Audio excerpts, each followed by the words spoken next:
because people on this side over here, you know what I mean? I'm not trying to retreat back from you guys. I'm just saying there's people on this side and this side. So, you know, you want everybody, you know what I mean?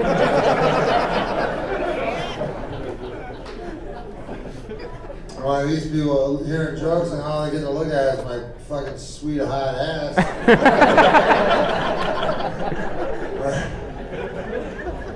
Right?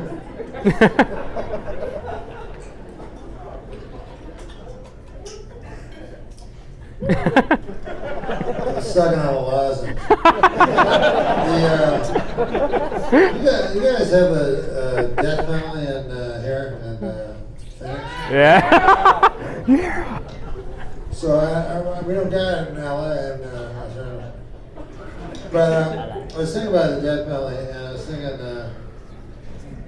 a lot of times them crimes don't seem like not that they don't deserve the death penalty, but they don't seem grand enough. Like I don't know what I'm trying to say. Let's say you assassinate a president or something with a death penalty. That's evenly matched. You lose your life. But it's a guy like, it's usually some fucking thing like that. I don't even know why they do it. It's like a guy fucking goes into a convenience store and, you know, he kills 2 people execution style and he gets $35 and a jar of cashew nuts and a Japanese CD, and then he's driving and he's like, finally a head for once in my life. And I think I'll stop here at this bar and tell everyone. They love boasting about it 5 minutes afterwards.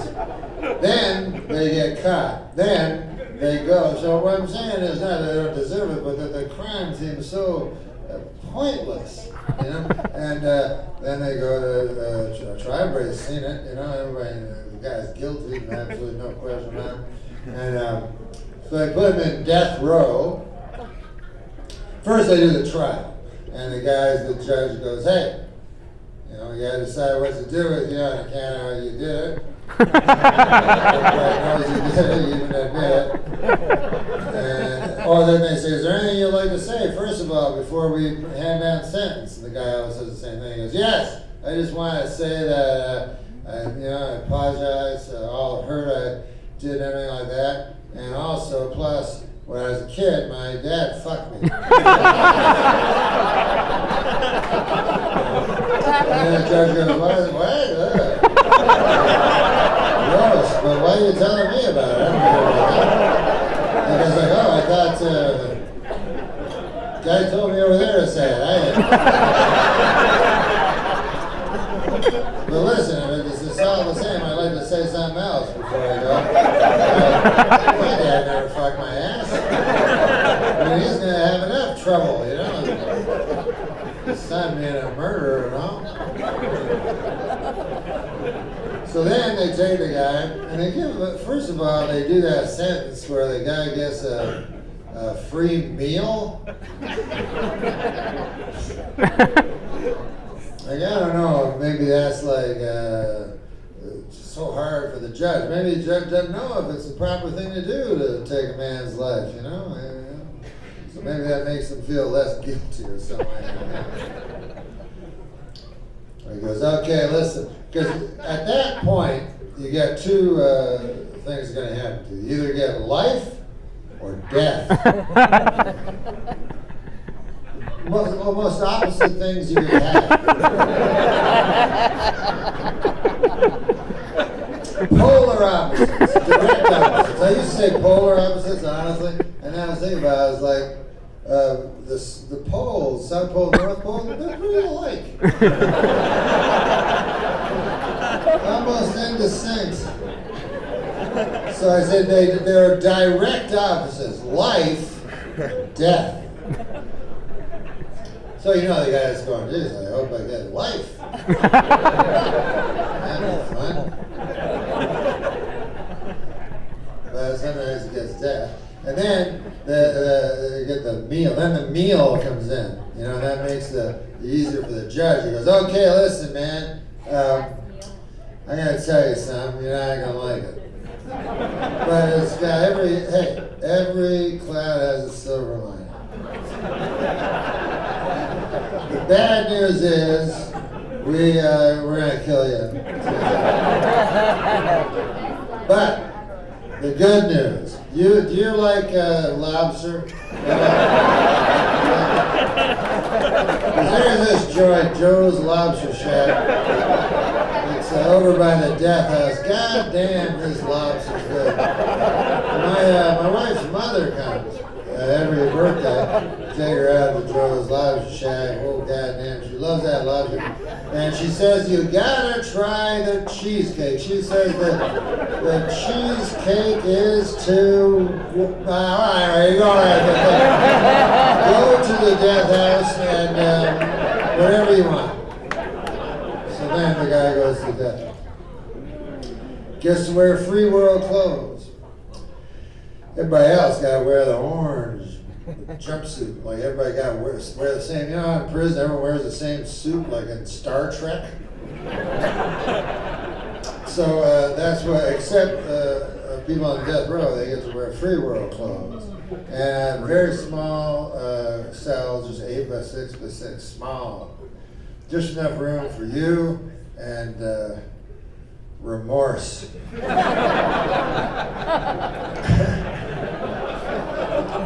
And, you know, I guess every room is only enough to contain that in a way, but this is more condensed, though, than our remorse. This is more concrete, you know, just a guy standing alone going, God damn, man, I don't even like fucking cashews that much.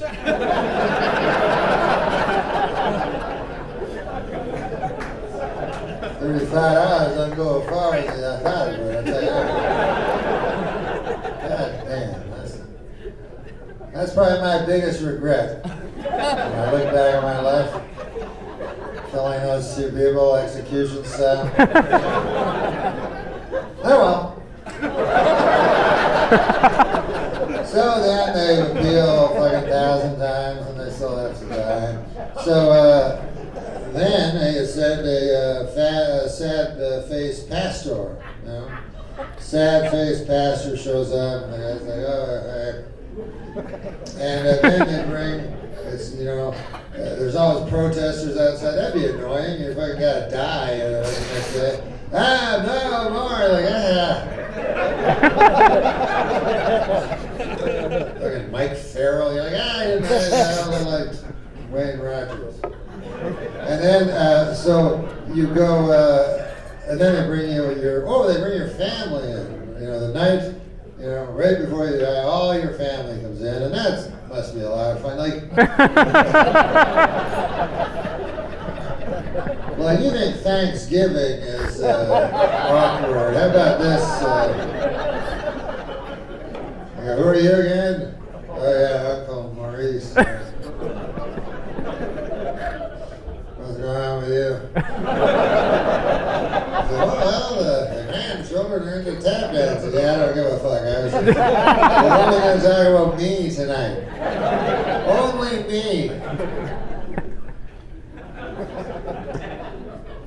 They'll be killing me tomorrow on a hot chair. First of all, where they fucking come up with that? Like, of all the, you know what I mean? Like, I can understand being in favor of it, but you go, how are we going to do it, man? Got to figure out a humane way. I mean, because this motherfucker don't deserve to exist. You know, he gave up his right to existence. What are we going to do? Anybody got any ideas? Wait, you got an idea? What is it, Frank? Yeah, listen, I was thinking about it. What about we get a chair, right?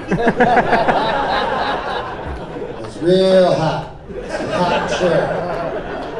I see what you mean. You mean like when your uncle's sitting on a chair too long, he gets up to go to the bathroom, you sit on it, that kind of thing? Way hotter than that. This chair is so hot that it starts liquefying the insides of your body. And all all organs become one bubbling and shit, and then finally fucking blood exploding out of your head. It takes about 35 minutes until finally you're dead. All right, I don't think we have to have any other suggestions. Once again, Frank. If one of you were like Frank, I don't know how they got that. But anyways, then they walk the guy down. They have all these rituals, like the last mile. You gotta walk a mile. You don't want to walk a mile. You're a hardened criminal. You didn't get in a hardened crime to fucking walk a mile. I thought you got manacles on. You're like, sad-faced pastor still there. You're like, it's you again. Like, why do you give the guy a whore to walk with or something? He's got nothing in common with the pastor, you know? Then he gets there, and all there is like a phone. A red phone, and that's attached to the governor, you know? It's right to his house. It's right beside his couch where he has fallen asleep watching Small Wonder reruns. And then that's your last hope. So you go in, you're there, you go, oh, hey, the phone rang. And then the guy's like, oh, no, everybody thinks that. Funny. Trick your mind, doesn't it? Phone never rings.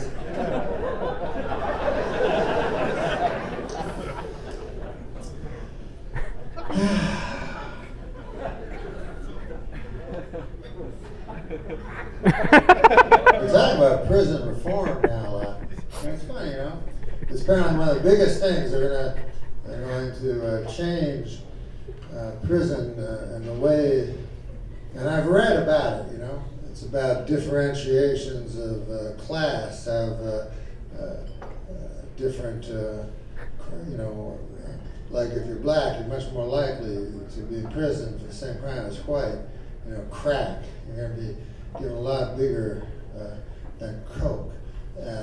But it seems to me that if you're going to talk about prison reform, you got to start in one place and one place only, and that's getting fucked in the ass.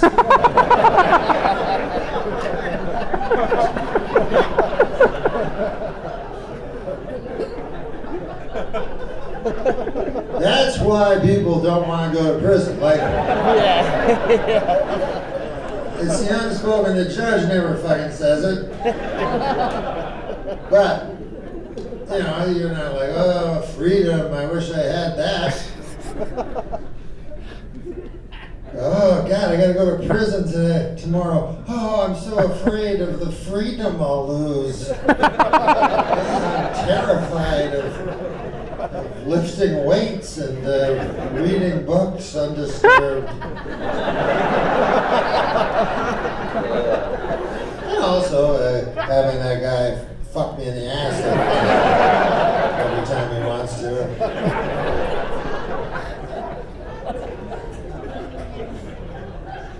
That's where you gotta start. You gotta go, okay, listen, let's fucking be honest about this.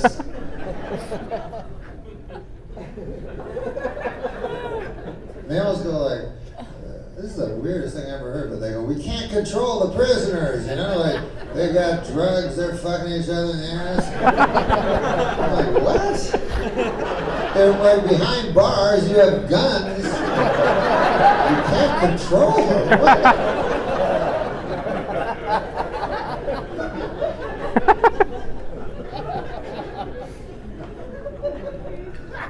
I tell you, you know, the Me Too movement and everything, which I think is a really good thing, it's come after things in select things, the entertainment industry, and the music industry, and the politicians. But I'm telling you this, when they hit the prisons,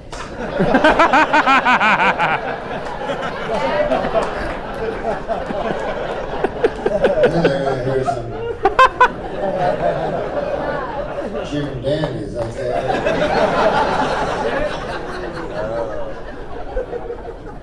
Because like sexual harassment, that's the big problem with sexual harassment, is the power. You know, that's why they do it. You know, these horrible predatory men for the power. That's how they exhibit their power. They harass young girls. In prison, that's how you get power. By raping. It's actually quite in the open, and this is how, there's always one guy right at the top, Shane. He walks down, everybody's like talks in hushed tones, there's Shane. He is the raper's raper. That guy rapes rapers. Rapes other rapers.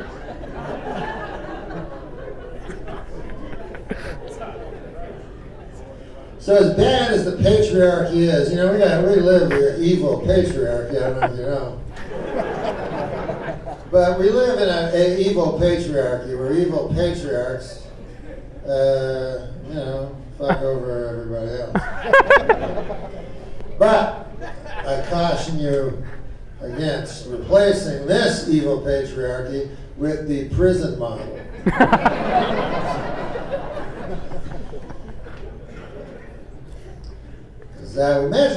Imagine you work at like an insurance company, and they're like, God damn, man, has anybody else noticed? But Tyrone has just had a meteoric rise in the company.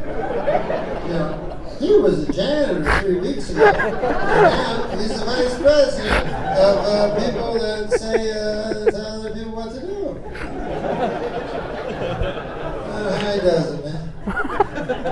Meanwhile, Tyrone's going,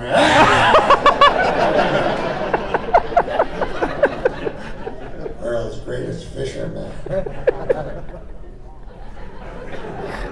It moves up and up and up in the company, finally have an emergency board meeting, and the guy's like,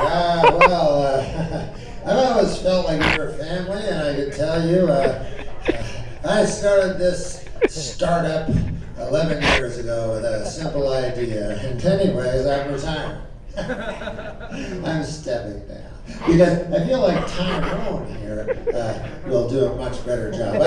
I believe in having the capable hands of Tyrone. Is that right, Tyrone? Whenever we talk to Tyrone, anyways, I'm going to get my stuff put in a box and then walk it, leave, right? I don't have to do that. I could get the stuff sent to me. I could get the stuff sent to me. I could just leave it go out the door, and I'm not coming back, No severance package required. Everything will be cool.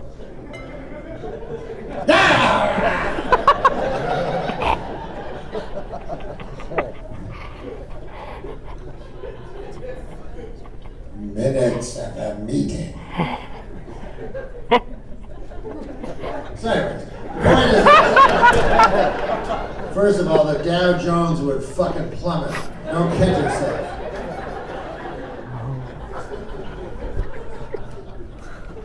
Don't kid yourself for 1 second.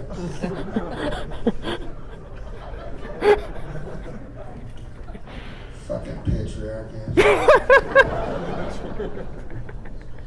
I grew up, man. I was telling this fucking guy, this kid, right? 18 years old. I was telling him about my dad.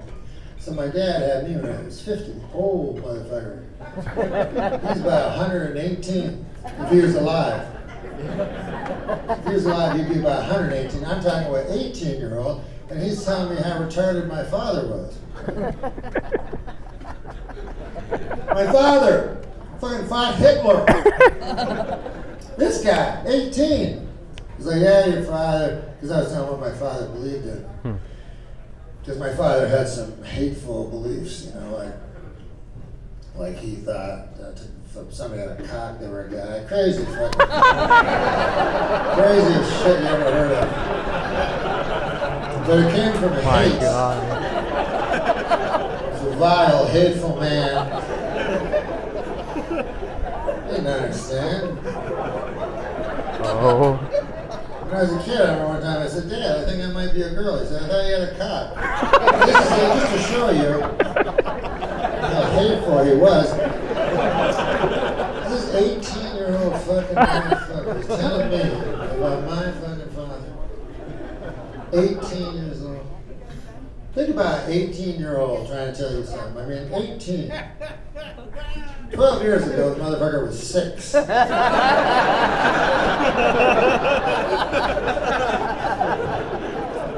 didn't know 18-year-old tell me shit. Because I was 18. It's not like I wasn't 18. That's what young people don't understand. Old people, right? Young people were young. Old people were young and old.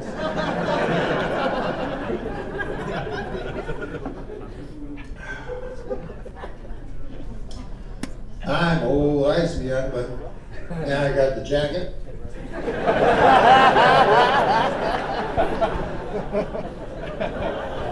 I was looking at the mirror back there. I'm like, what the fuck is that?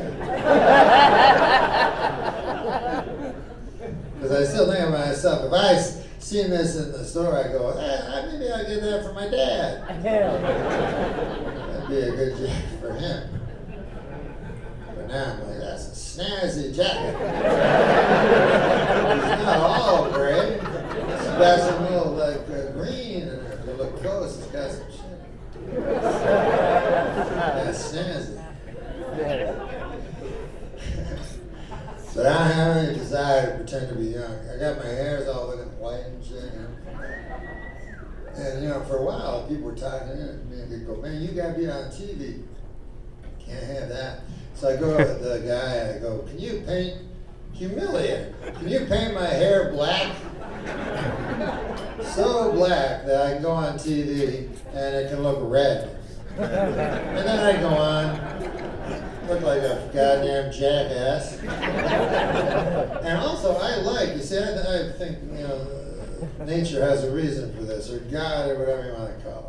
But I think God has given me this white hair and wrinkles and shit, and it's His way of, saying, get your affairs in order, pal.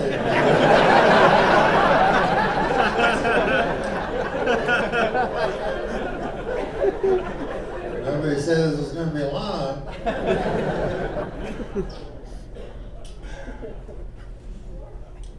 I don't want to die, be surprised, you know what I mean? What the fuck? I thought I looked great. No, you never look great. Funny with that plastic surgery and shit. How come they only got one look? Another guy come up with a different one?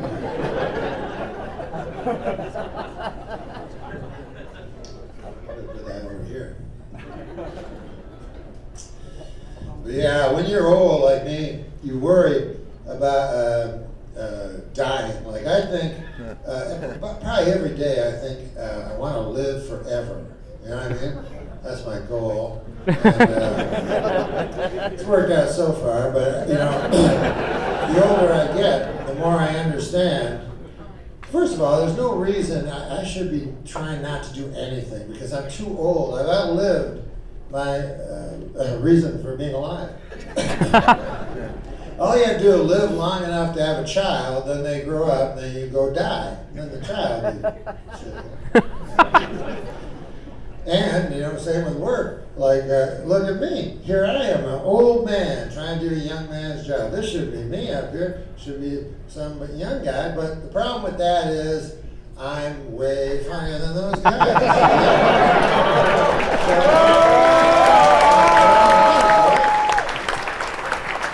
I don't want to do it at all. I don't want to do it at all. But if God gives you something, you know what I mean? You got to pass it along.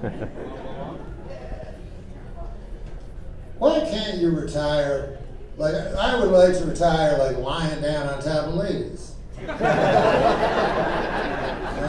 think I already have, but not officially. I laid down on top of a lady about a year and a half ago or something.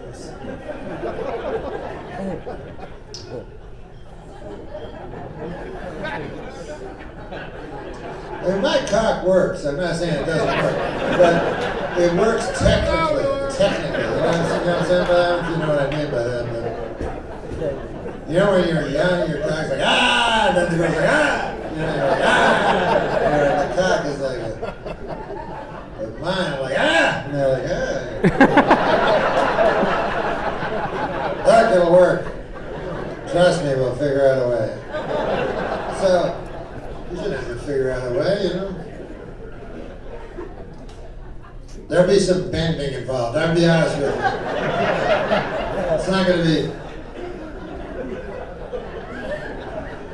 Although I don't ever think I had the sex drive of the people that I see, like on the TV and shit. You know, a guy will go into the house, fucking kissing the girl, and then there's a table, throw all the shit off the table, start fucking around the table. I've never been like that. You know what I mean? I'm always like, all right,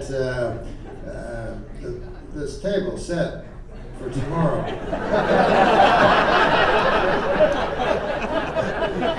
I can wait. The bedroom's 8 paces away. It's got a bed where I can lie on top of it. I don't need this shit. Lie on top of you up the stairs or some fucking thing. Isn't it funny that your bedroom is at one time the place for the most beautiful thing of all? The sleep and the dreams of jelly rolls, cheese sandwiches, and stuff. And also the place that you're like, ah! This monstrous activity takes place.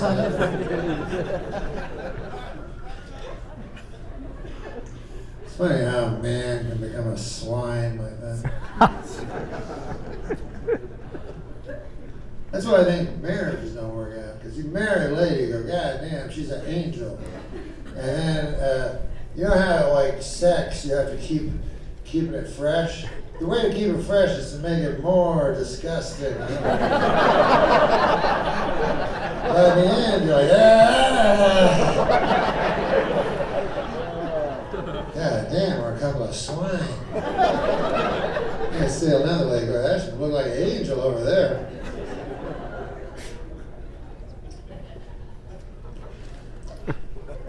I remember when I was getting divorced, and when I said, well, marriage counts, she goes, have you tried role playing? I was like, nah, I don't want to do that. So what do you want to do? We're going to split up, you know, and the kid. I'll have a kid sometimes, so. Straight out. Like I had a joint custody with my son. After the first my wife would have him for like 3 months, and I'd have him for a week. And then she'd have him for 3 months, and I'd have him for a week. And then January is the worst. Actually, leap year one day, I had to fucking have him for a weekend day. But mostly I said, I just want to split the kid. And also, I want to leave with my dignity. So I don't want to do the role playing game.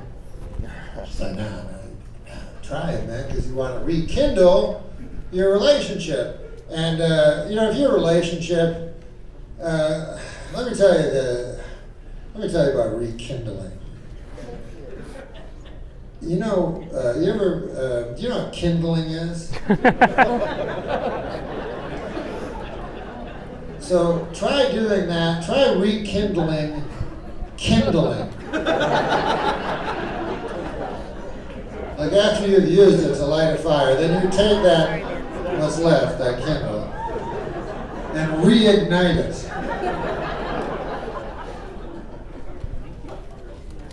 So anyways, I fucking do it. I press it in, and then so I start going to the bedroom. I'm like, all right, well, as you can see there, Ruth, I'm some sort of a cowboy, I guess. Anyways, I've been on the trail a long time.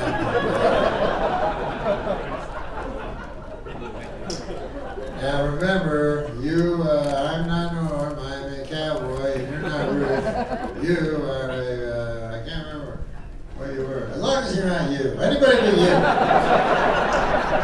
Let's just pretend we're someone other than each other. And maybe we can fucking somehow get through this masquerade.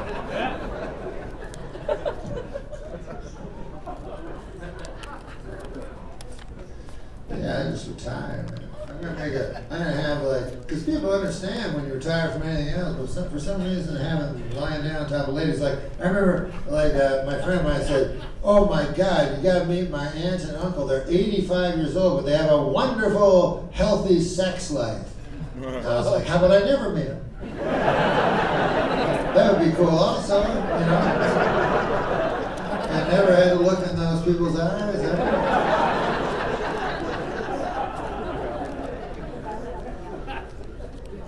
85 years old, god damn. It's hard enough for just a man of my age trying to get the erection, you know, during tax time. But you're talking about 85 years old. And let me tell you something, here's something. If you're 85 years old and you're trying to get an erection, here is something that will not help.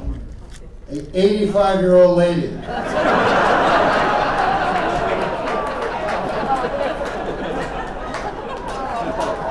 Gertrude, can you hear mine, please? That's that cat over here. Why are we doing this again?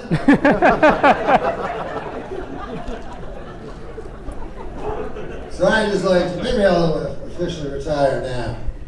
I would like to thank, I think it was about 12 ladies let me lie down on top of them. And it couldn't have been pleasant. But I appreciate it. I must say, on my own, I didn't even do nothing weird, you know, no harass, no fucking, here's a jizz on your foot, you know, there's no surprises. Ladies have to put up it was all very, very, like, you know, standard lying on top of a lady, meat and potato, you know.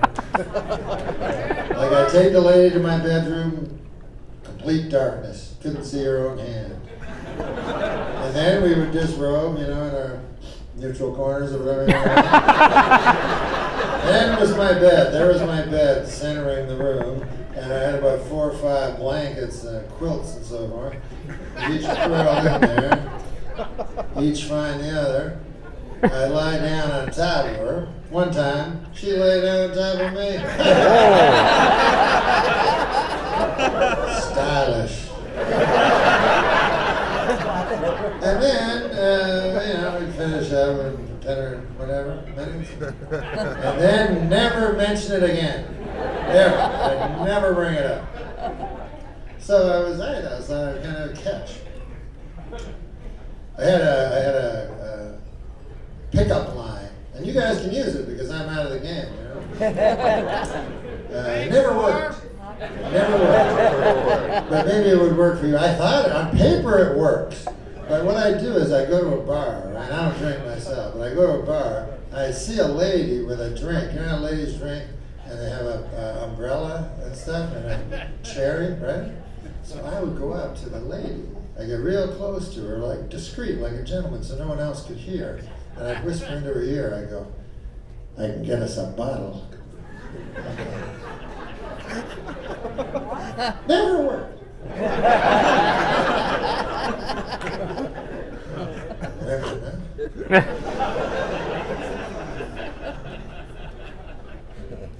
That's what they have to put up with.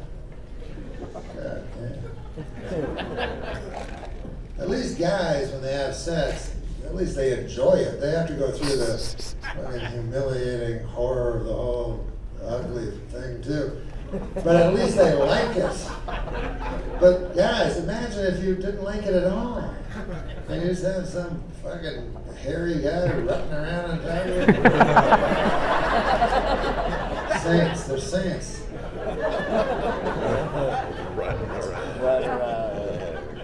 They fall in love with ugly guys, fat guys, older men, you know, because they know love, you know.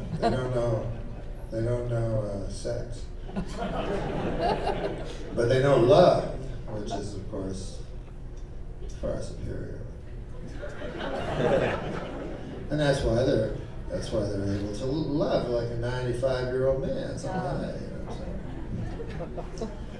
Like you could have the greatest Lamborghini in the world, you know what I mean, and a penthouse overlooking the Pacific Ocean, and you ain't gonna get laid if you're a 86-year-old lady.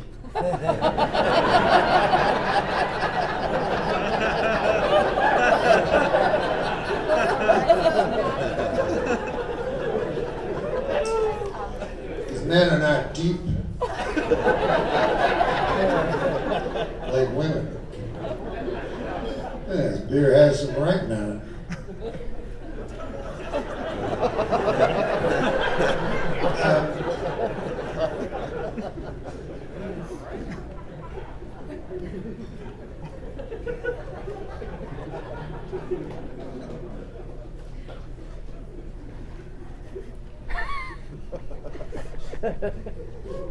I think women are superior to men.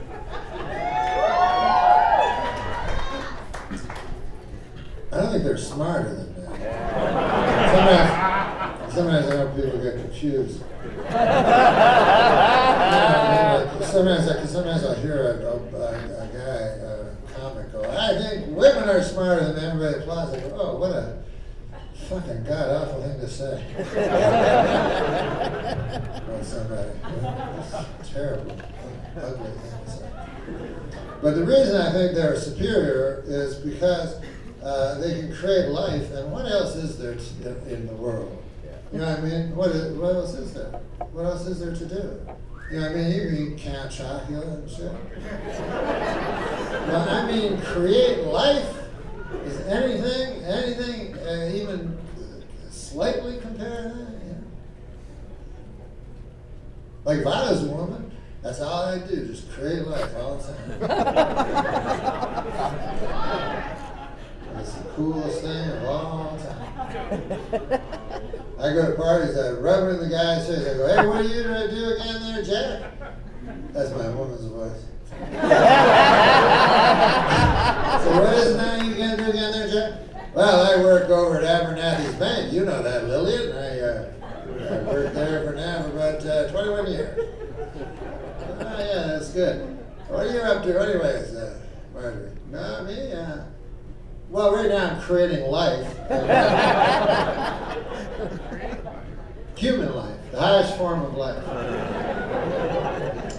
I'm creating it as we speak. I've created it before. But go ahead, no, tell me, what are you doing? Well, old man Abernathy, he'll bring me a pile of papers, see? About yay thick, and he lays them on my desk in front of me, and he says, Elmer, you get at that. Now, by the end of the week, if I can get that down to about that, it's a pretty good week for me. I'm sorry, Elmer, I didn't quite hear you, because remember I was telling you I was creating life? As you were talking, the life I was creating kicked me. I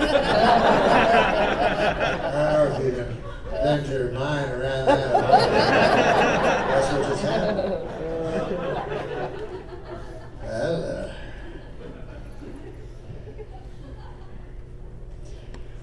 Abernathy said I could have that corner office. This was a good 4 years ago. And there had been lunches. By God, there were lunches. And Sullivan showed up. I took one look at Sullivan. And I says, oh, those lunches.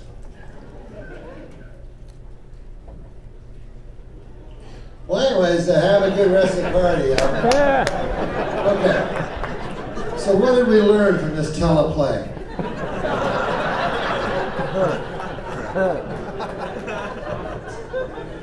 We learned that the greatest thing you can do is to create life, and everything else is nothingness. And sometimes women don't like when I say that. They go, we can do this. We're just like men. And I'm like, no, I'm saying you're better. What the fuck are you?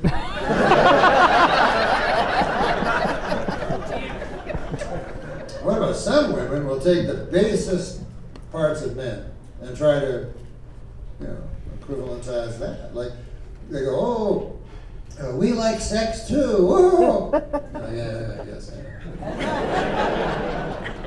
Like, men have strip clubs, right? So then women came up with the idea of male strip clubs, Chippendales. Now, I don't know if you've ever seen them. I've never been to one, but they're on Entertainment Tonight.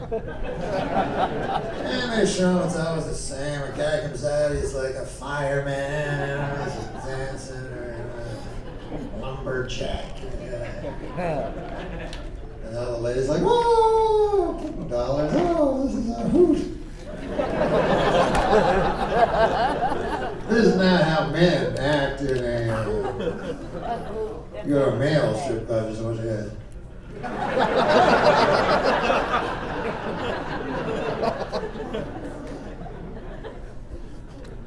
Like in a woman strip club, they never go, where have you been, Harriet? Oh, you wouldn't believe it. You remember the fella that dressed up like with a sombrero? Well, for an extra $50, you go in the back and he jizzes all over your face. I thought you, Marion. You ain't fooling nobody with that fucking horse shit.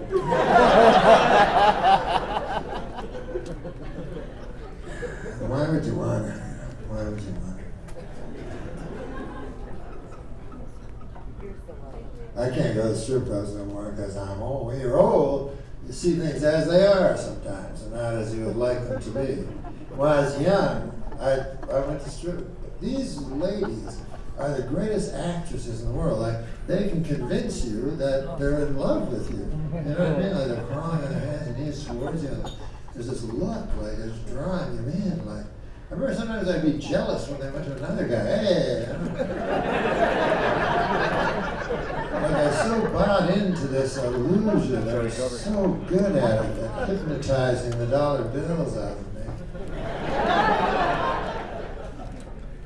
The only thing I didn't like was at the end, like they couldn't just end it like in the dressing room. It had to be as soon as the last song's over. Then they're just in their underwear picking up money. What do you want, Mac? Oh, nothing, Mac. I thought you liked me.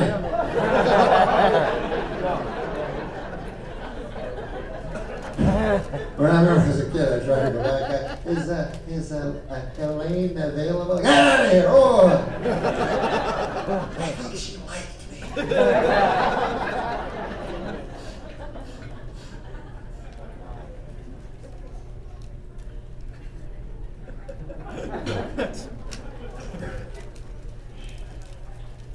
That's why booze, very important, the sexual, one night stand, you know what I mean? People go one night stands and so on.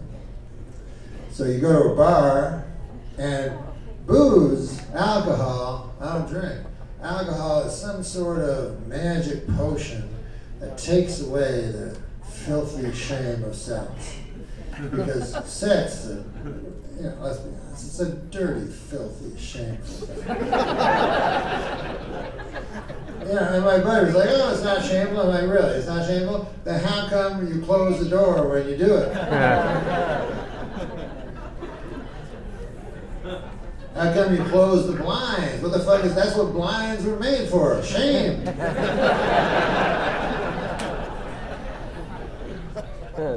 When you're making a nice cherry pie for the old widow Hamilton, she'd stay up, I noticed. Poor old widow Hamilton,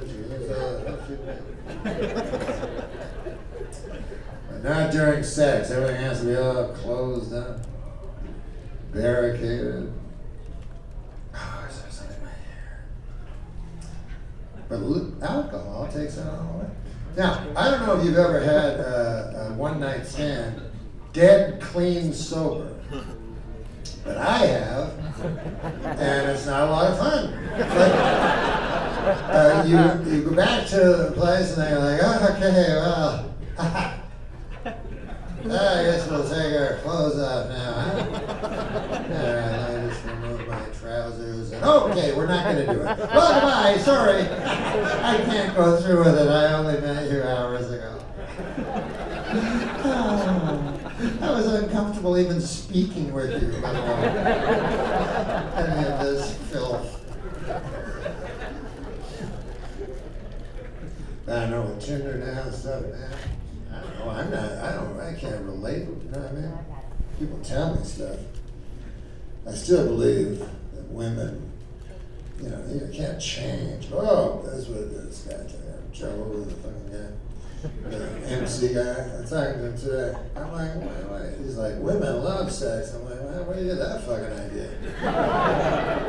He's like, oh, on Tinder. I'm like, well, on Tinder? The fuck, of course. Isn't that that's all you do on Tinder? Fuck, I mean, I'm sure at whorehouses they like sex too. Of course, even at whorehouses they don't like, even the whores don't like sex. Even people who their profession is sex don't care for it.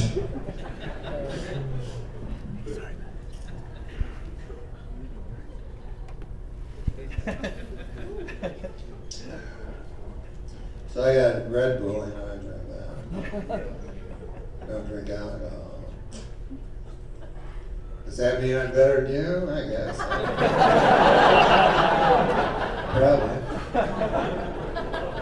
But does it really? Because think about this, right? I don't do drugs, right? Yeah. But I drink Red Bull, and that's got caffeine in it.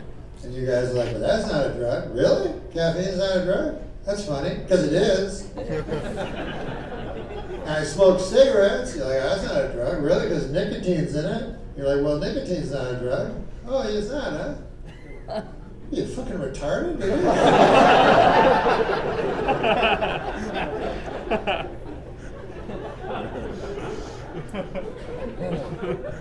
LSD? I take LSD?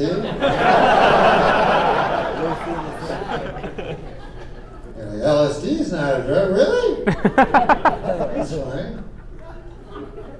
Because it bends time.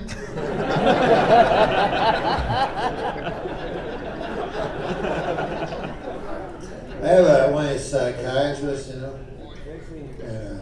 he's one of these guys who believes, the conscious and you have two brains, whatever. You're supposed to believe it, but I don't know.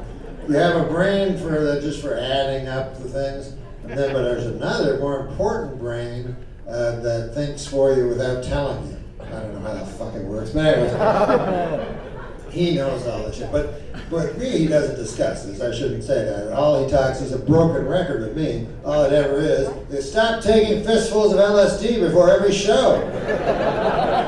With mounting urgency in his voice and a wild lupine look of alarm crossing his eyes, and I go, what the fuck? Broken record of horse shit do I need that for? Plus, I love how he's the expert. You should see this guy. He's a 14-foot giraffe. A blue giraffe, no spots. He's the expert. I can't argue with him because he's studied all those melting books on the wall. He knows everything.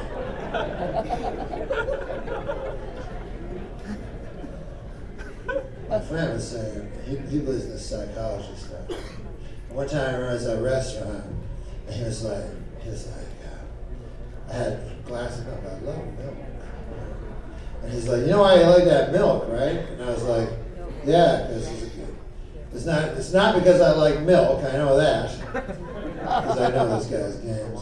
And he's like, no, it's not, you're right. It's actually, the reason you drink milk, Norm, is because you miss the days when you used to suck on your mother's breast. Now, you guys don't know my mother. And I love my mother. She's still alive. She's 86 years old. And she's a saint. She was of the generation, the evil generation. We used to call it the greatest generation, but now I call it the evilest generation. And she would be, I don't know if you've known women like this from they just lived in that certain area of time, that there'll never be women like this again. But she would make sure everyone was fed at the my brothers and her husband and any company, and she'd be in the kitchen. Does anyone need a second? Help me? And just, oh, my turnips!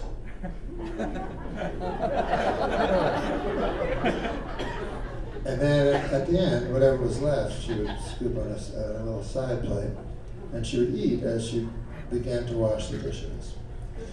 My mother was sucker tits.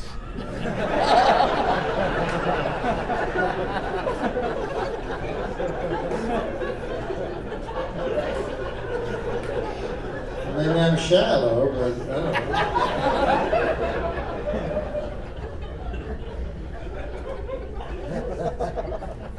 And then here's the problem with that horse shit. Once the guy tells me that, now I got a glass of milk. What, am I going to fucking guzzle it down? I'm going to finish my delicious milk. Whatever. Then it came him. I didn't tell you this part. Comes time for him to order, right? He gets 2 meatballs and a banana. I said, listen. What's good for the goose?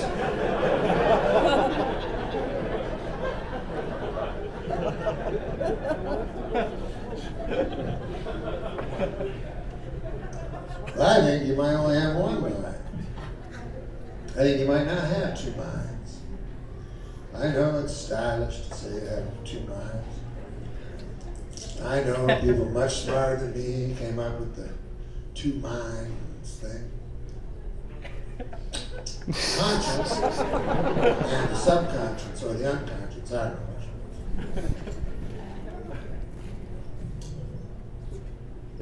They say it's so powerful that it can take a memory, right? You can have a memory in your regular mind, and then your fucking mind that's underneath that says, I'll take that, and hide it from you. And that's called a recovered memory. I mean, a repressed memory. People recover the memory years later. Like sometimes 30 years later. And it's never a good memory, you know what I mean? Like, it's never like, God damn, I used to love peaches. I gotta fucking order a can of tin peaches. God damn, those tin peaches with the heavy.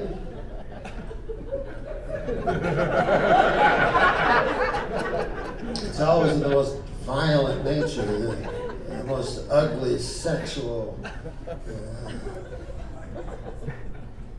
And I'll tell you this. This is why it bothers me, because nothing is for certain anymore. You can't say anything because you don't know, because everything's up in the air. So you know, it used to be like a person would say to me, "Hey, Norm, did your uncle ever fuck your ass?" And I would say, "No," with pride, pride both for me and for my uncle. But now that I know this thing, I can no longer say that with any assurance. Because there's 2 possibilities. 1, my uncle never fucked my ass, which is what I believe from the start. Or 2, my uncle did fuck my ass. A lot. So often that it made me forget about it and put it in the brain. So now, if somebody says to me, "Hey, Norm, did your uncle ever fuck your ass?" In all honesty, all I can say is, I guess it's 50-50.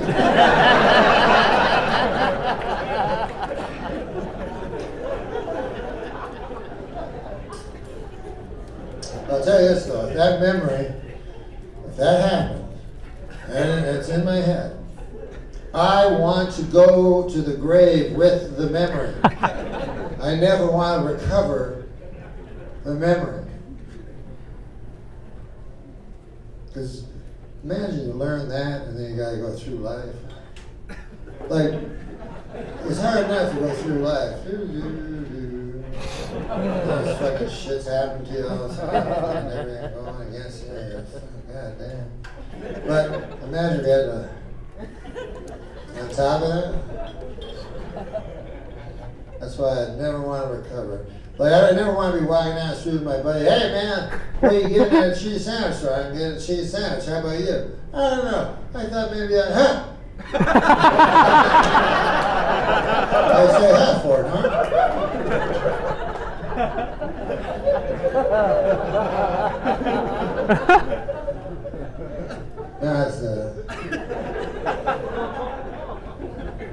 I was a member of something. I just said in my mind as I remember now that between the ages of 9 and 14 years old, that my uncle fucked my ass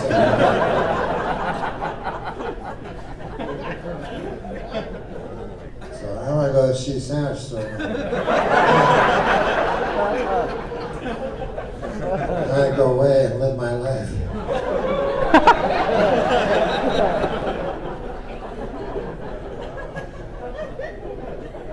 Damn, that's a hard way to live your life.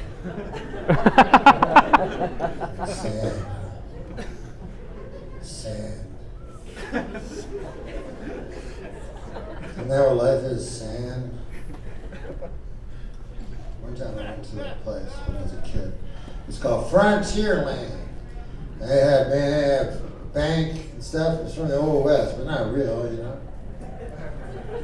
And every noon, the guy would come out. He bank robbery. He had a big thing of fucking kid. And then the sheriff would come. Hey, bad black bar and all this. It was all fucking shit, horse shit. It was fun. Then I saw a sign, right? It said, "How would you like to be a mine for gold? Be a pan for gold." Right? So I was like, yeah, fuck yeah, you know? So this old prospector guy, you know? And he took me and my brother, and it was, I don't know if you've ever panned for gold, but it's just a big wooden trough of sand. And then you go like this, and you shake it and stuff. And then you go, I can get some gold.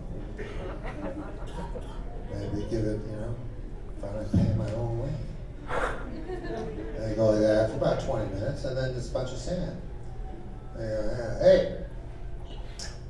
hey, prospector, listen, man, it's fucking sand. I spent 20 minutes mining sand, you know, panning for sand. I mean, on your signs it's panning for gold. He's like, no, suddenly, I go enough with your fucking accent. I recognize the guy who lived there, man. He's like, yeah, that patience and all this before shit. So I'm like, whatever.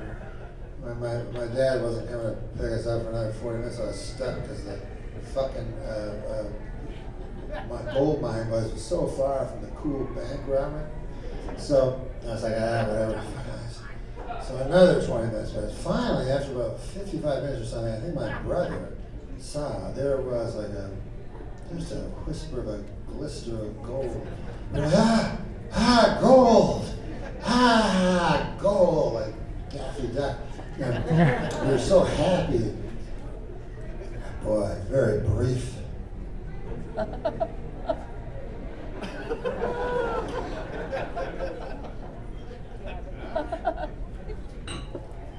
That's what I think life's like. You walk in your sand, God damn, the sand.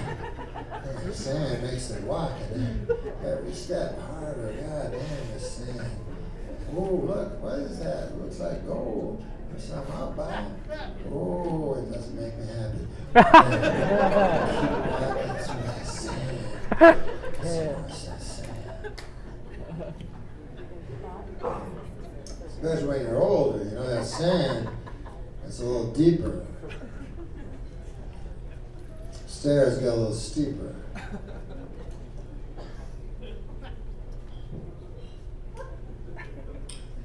Every day I check the size of my left arm. You ever do that? You go, what the fuck, man? Is my left arm feeling all right today?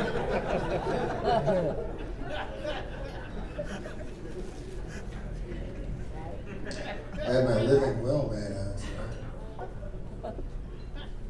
I was thinking about death. Remember that guy that earlier had a seizure?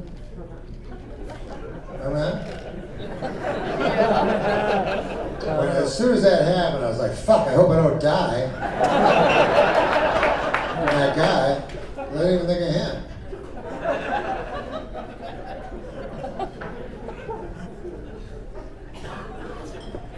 Well, I got my living will made out, and if you haven't got this done, my God, you should get it. It's an incredible thing. What it's for is it's for if you go into a coma, right, and you can't make your own wishes known, then this piece of paper that you wrote on will instruct the doctor what you want to have happen with.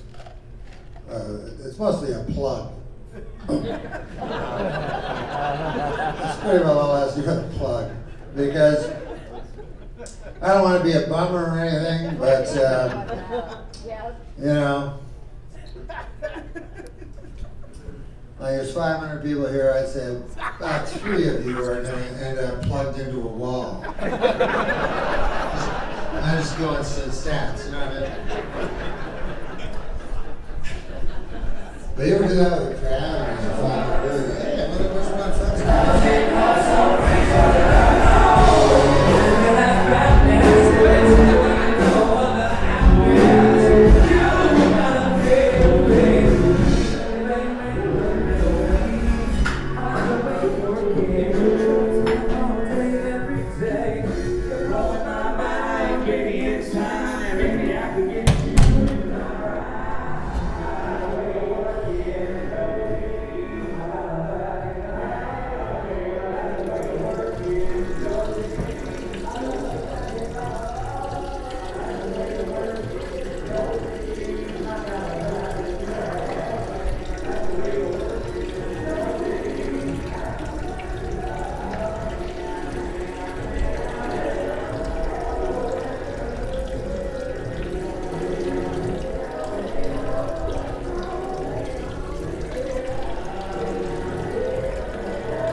But in 100 years, there will be no one in this room. I mean us. Or we'll just be in different stages of decomposition.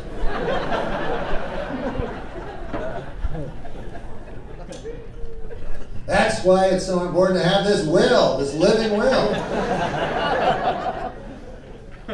Because if you don't have the living will, then this is what happens. The family, your family decides what's going to happen. You know? And I wonder what they're going to decide. Maybe what they decide every other time. I understand it, you know. Can't blame them. Because think about it, you know, somebody in your family goes into a coma. It's fun for a while, you know what I mean? Like you bring in your friends, look at that, huh? That used to bake pies and shit.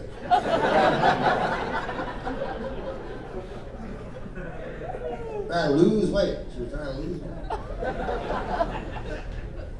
She had dreams. That right there had dreams. But anyways, the novelty fucking runs out on that after a while. And then, you're just so I don't trust my family because I know the wicked ways of men. And I know that my brother, after a while, he'd go, listen, Doc, I was thinking one day there you asked if Norm ever said anything about what he'd like to have happen. Now, were you talking about the plug? Good, because on account I remember it. I had to remember it. Awesome. Anyway, I was sitting beside Norm, right? And I looked at him. He was eating a cheese sandwich. I was having a turkey sandwich. And I says to him, Norm, I says, what would happen if one day maybe they plug you into the wall? You know, you ever have any idea of what you'd like to have happen? Then Norm says, well, I don't know, probably I think I would like just if you could kill me.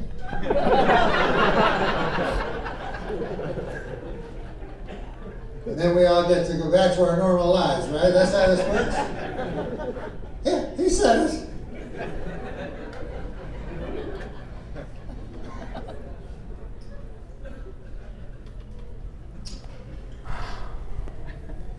My mother, she said, you don't want to be a burden to anybody. I'm like, oh, I'm sorry. I wouldn't want you to miss your bridge game once every 2 weeks. Come and touch the back of my hand so that I knew I was.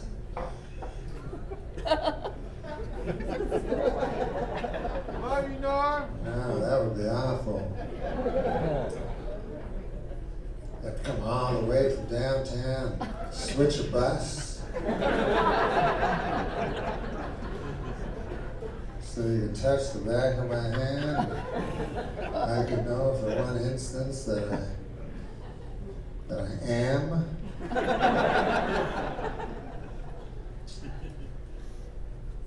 I'm a little burdened myself. I don't know if you noticed, but I'm burdened to the wall with a plug. By the way, there's not only one plug in my living room. This is a little tip for you guys. I have a big labyrinthian fucking series of plugs with the surge protectors and locks that go on each other, you know what I'm saying? Because I don't want one fucking plug. And then I want janitors with the wide brooms come by, you know, those fuckers. And I'm gone.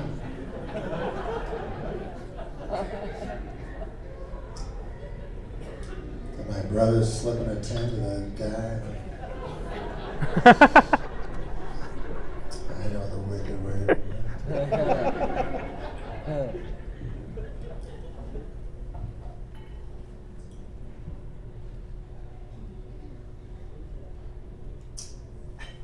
It's true you have to live in the present, you know. I know that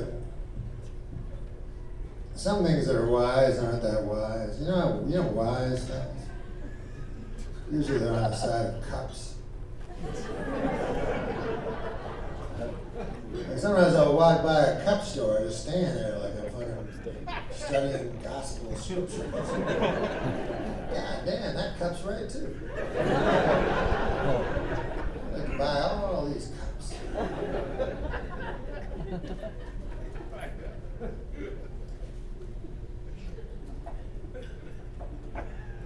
But there's one thing that says life, and we only have the present. And that's true because what is the past? It's memory, and memory's faulty. You know, we know that, you know. Like you ever have a person tell you a story that you're in the story, so you know the memory's wrong. Like a guy will go, remember that time you caught the fish? You know, I never fished in my life. Yeah, you caught a big fish. Then we ate it that night. We ate fish that night. You cut it open. I never fished in my life. Never had been on water. I don't know what a boat is. Oh, yeah. Yep, you did it. You go, oh, maybe I did. You don't even fucking know. So fuck the past. And the future, well, we've already discussed that catastrophe. So all it leaves is the present. And people think how wonderful it is to live in the present. And yet, Alzheimer patients, the only people who live in the present, I feel sorry for them. It's like retards, you know? I see retards, I'm envious of them. You know what I mean? I love them so much. There was a retard that lived 2 doors down. He was 19. I wanted to be this guy's friend so much. His parents didn't want me to. That's how cynical the world's become. I thought I wanted to fuck a really retarded 19-year-old retarded guy. But I didn't want to fuck. What I wanted was some of his happiness. He didn't go through sand and shit. Yeah, bars of gold. He'd walk around with happy all the fucking time. And I thought some of his happiness would rub off on me if I was his friend. Like, sometimes I'll just like everybody else. Sometimes I'll be happy, sometimes I won't. I have moments. Like when I wake up, that's when I have. Like I wake up and I'm like, oh man, I'm glad I bought that Tempur-Pedic pillow. God damn, that's the best purchase I ever made. Tempur-Pedic pillow. I'm happy, but then the light comes through over me, and the facts of my life get over me like a spider web, and I go and look in the mirror, and it's bright. The light's bright in the bathroom mirror. I don't know if you've ever looked. I'm not talking about physical appearance. I'm talking about a bright light in a bathroom mirror and staring right into your own eyes, and you're like, ah.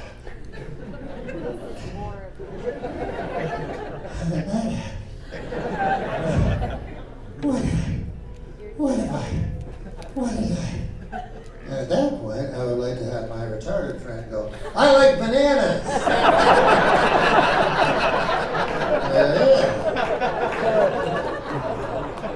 Yeah, you're right. I never looked at that one.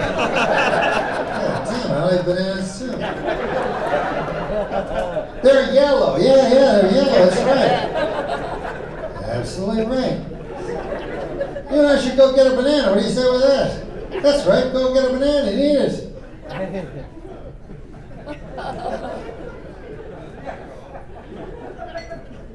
yet what I envy, they pity. If there was like an injection of retard juice I could put in my arm.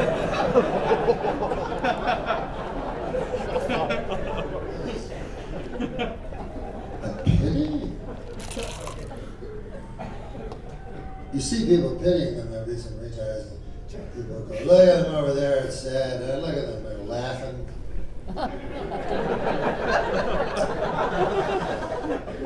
Problem is, they don't understand the horror of life.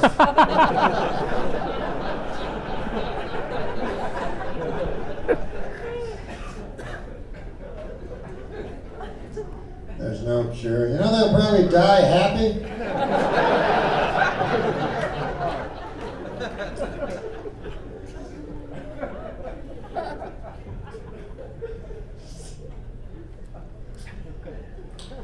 I'm going to tell you the greatest joke ever. And I made it up. But it's a joke, like a joke, you know what I mean? Like a guy a guy goes into a bar, and how people go, who thinks of those jokes? Well, this is what I thought. It's a joke you can tell other people, I'm saying. It's not like, it's not like stand-ups. You can't go to your next day and go, hey, I was born in Nebraska, and I grew up, my mom was an alcoholic, or some fucking shit. Whatever the fuck they talk about. There's new comedy that's groundbreaking because it's not funny. Like people, I got my tits cut off. What's he say? I'll show you now. No, this is our first date.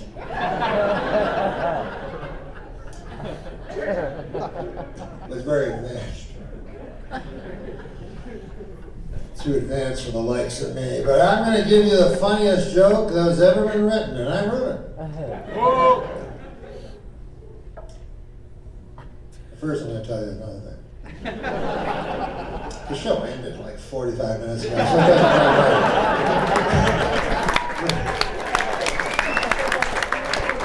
I didn't have the heart to tell you. You were having too middling a time. But here's a little inside baseball. When a show is over, a light goes on, right, in the back. And so the light went on a long time ago. And then you just ignore it, keep talking, and then the light starts flashing, like really, fast, like so fast, like, and that means, God, get the fuck out, what are you doing? You know what I mean? Like, Just so, have you ever seen things flash so much? You ever seen so much, it's just a blur speed. It's like the speed of like a hummingbird's wing. You know when a hummingbird goes into the nest to get the nectar and the wings, like a blur, these two blur wings. Or have you ever seen like a lady's forefinger when she lies down with herself? Like a crazy blur. You're like, oh my God, what nature sorcery is this? Because also you were thinking what you were doing with her. You're like, hey, look at this. You enjoy any of that? Is that doing anything at all? No, all right. I'll brush your hair, will you?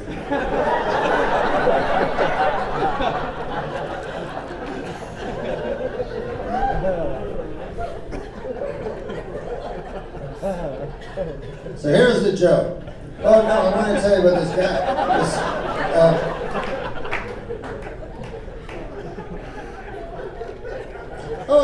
I was going to tell you about the light actually, because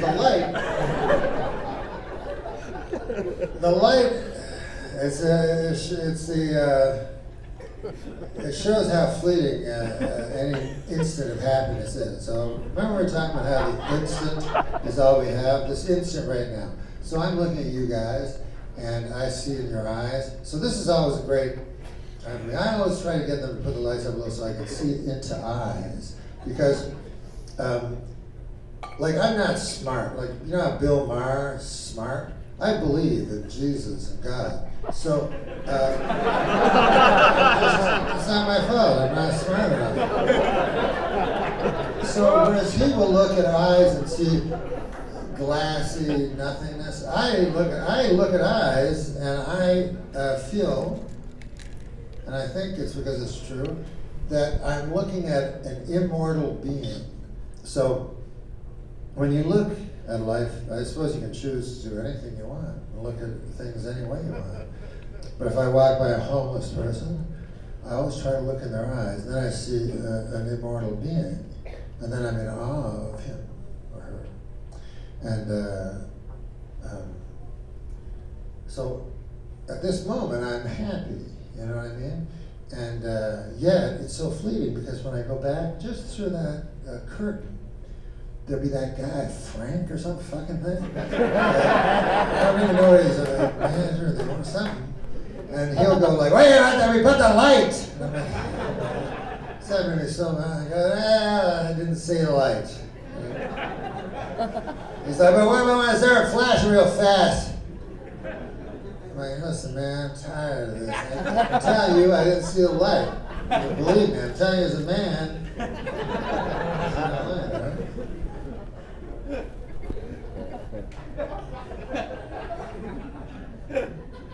Sean said that you were talking about seeing the light.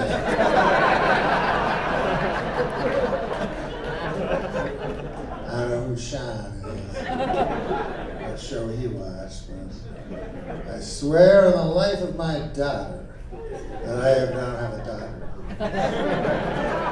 Another little trick I give you. Swear on the life of someone who never had a life in the first place. So here's a joke. A guy, or rather a woman. Here's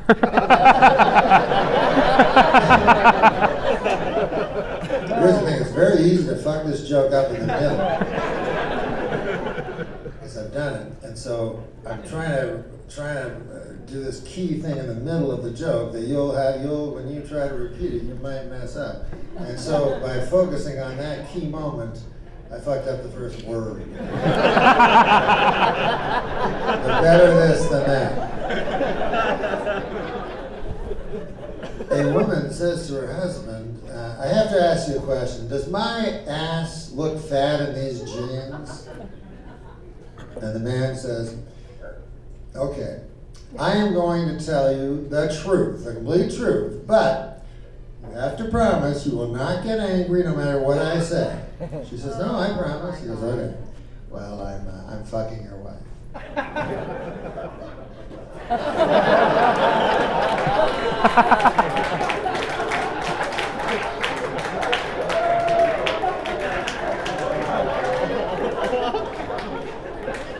The last word.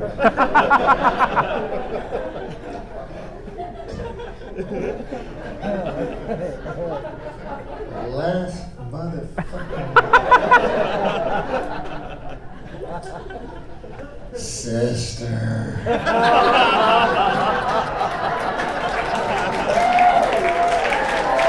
See how powerful the joke is?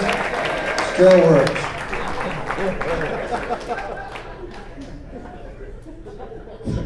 I gotta go. Something happened that I'm very proud of, I have to tell you. I'm blessed because when I was young and I was in grade 4, I had 3 friends, Ricky, Bobby, and Babin.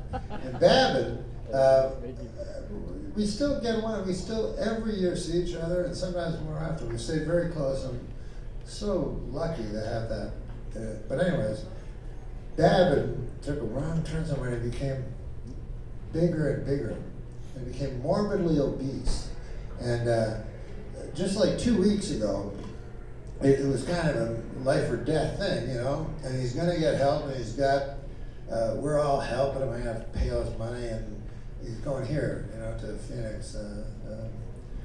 Maybe we'll do like a show or something, so I don't have to fucking pay everything.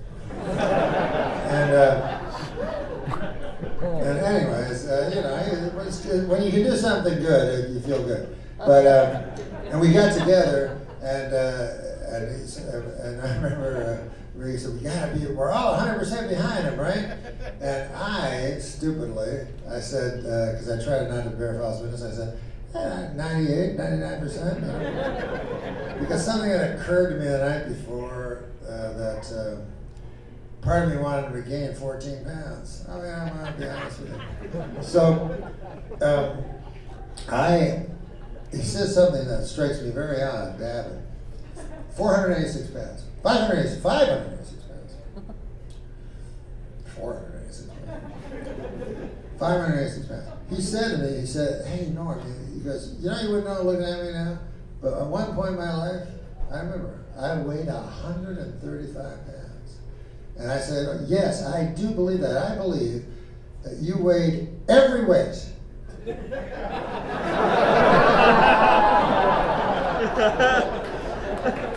Could have been for 20 minutes, I don't know, you know what I mean? But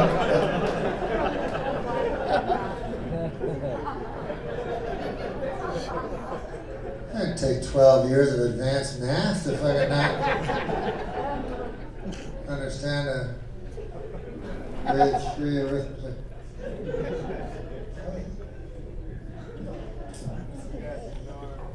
Well, guys, I tweeted that guy with the seizure, so I hope he tweets me back.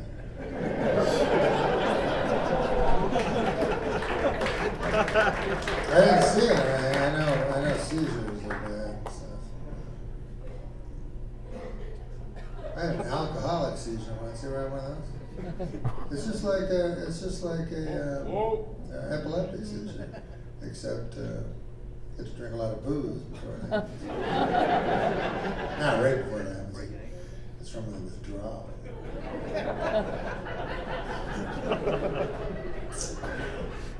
Need a beer, Norm? Glad I don't drink anymore. You know what stopped me drinking the worst was when I was on the road doing stand-up, because in this job you have to work late at night, and then you have to get up morning radio and talk to hilarious DJs. And so I said, I need to be up all night, and the shows were so early. And so I get up, I get back late, and I go, hey, wake up call, please. Yes, for 6 o'clock. It's 5 to 6? All right. And they'll let you go, you'll be dialing, son.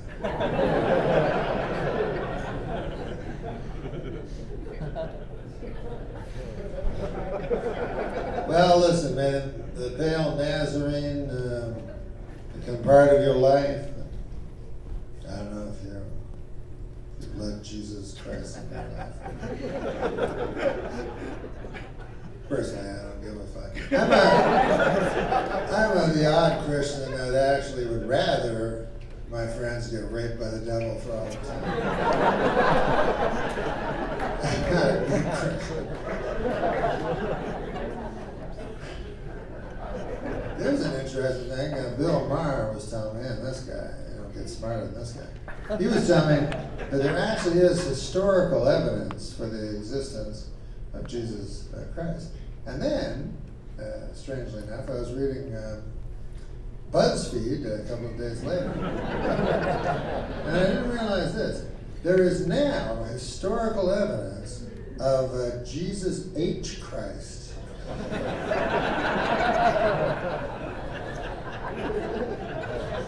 They found scrolls, and I think it might have been the same guy that wrote Luke, because they had the same phrasing and stuff. This is the story of Jesus H. Christ. And he was also, it was a very common name back then, very, very common. And he lived in Bethlehem. He wasn't a carpenter, barber. He's a barber.